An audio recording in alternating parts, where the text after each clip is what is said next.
Hey guys, so you asked for the lower back stretches. So I'm going to give you some lower back stretches that are going to help you to relieve your pain. Come on up to all fours and you're in a tabletop position.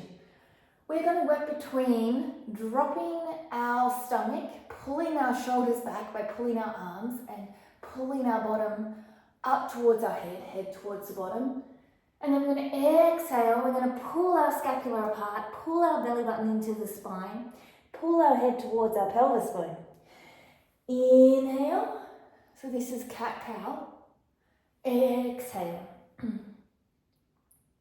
So as you're doing it, you are opening the scapulas here by pulling them apart. So the movement is here is the pulling apart, and here is the closing of the scapulas, pulling your shoulder blades down your spine, pulling your bottom up, pulling your belly button still into your spine, but pushing out your chest. So here to here. Beautiful. So once you've released that, you're going to come into a nice neutral spine. So you're not going to drop and you're not going around. You're going to find that neutral spine. And you're just going to keep that neutral spine and pull back and start to stretch. As soon as you start rounding, stop. So keep that neutral spine and you're just going to stretch out in your child's pose. It could be here, it could be here, or it could be here. Now you can see that I'm starting to round this. So I'm just going to keep it here and I'm going to get a nice lower back stretch. Breathe in, breathe out. And you can see that I'm not even on my heels as I do that. What I'm focusing on is the rounding of the back not happening, keeping that neutral spine, and I can also feel my belly working. So hold that for 30 seconds, maybe do it twice.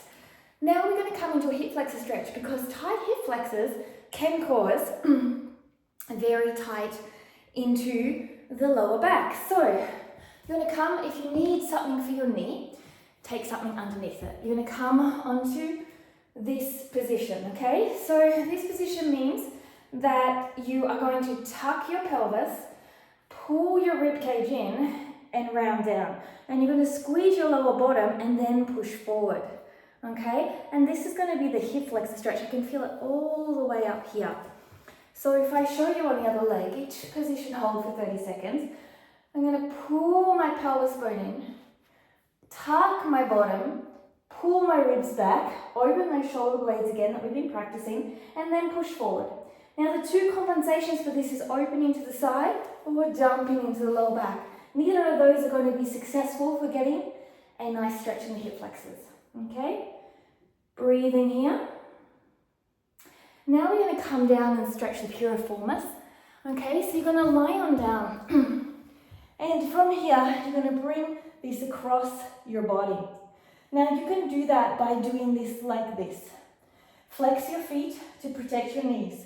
Now if you want to make it more intense, what I'm going to do here is at the below or above the ankle crease, below or above the knee crease, never on the joint, I'm going to pull that foot towards my shoulder and knee towards my shoulder to increase that a little bit.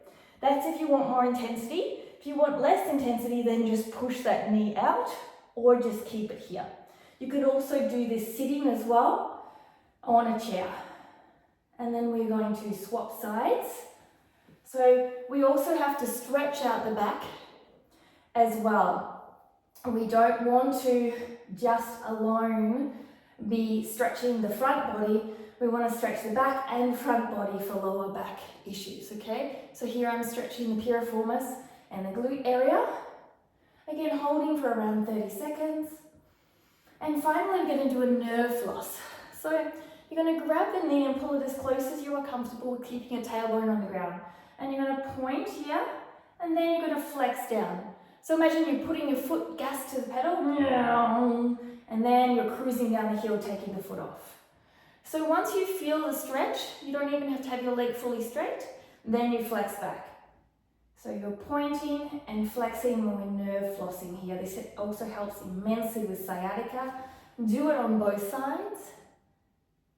And here is your stretching for your lower back. You can do regularly, which should help any lower back pain, or just to get a little bit more mobility into that lower back. I hope you enjoyed.